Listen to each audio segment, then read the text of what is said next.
Here is an explanation for the answer to final exam question number 18 in Electricity Demystified, second edition. Please see page 324. I also recommend that you watch the video that explains the answer to question number 17, the previous question, because we've got a similar scenario here. Two charged objects, a force between them that results from the charge, and their centers are separated by a distance d. Now, in this case, suppose that we do not change the charges on these objects, that the total charge remains constant, whether it be opposite charges causing an attractive force as shown here, or like charges which would cause a repulsive force.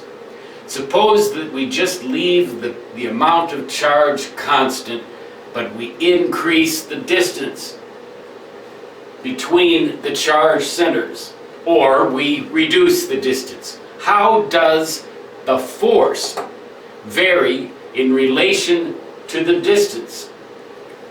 Well, the force, F, is proportional to, that's what that sort of cut off infinity symbol, or alpha, looks like.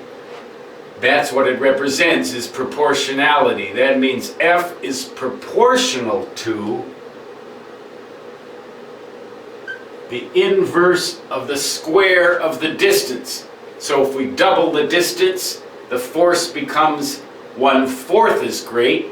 If we cut the distance to only 1/10, the force would become 100 times as great. The force varies in direct proportion to the inverse square of the distance.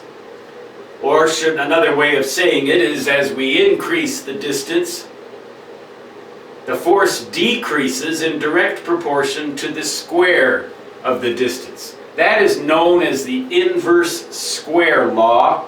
It happens a lot in physics and electronics and other sciences. And the answer, therefore, here is choice C.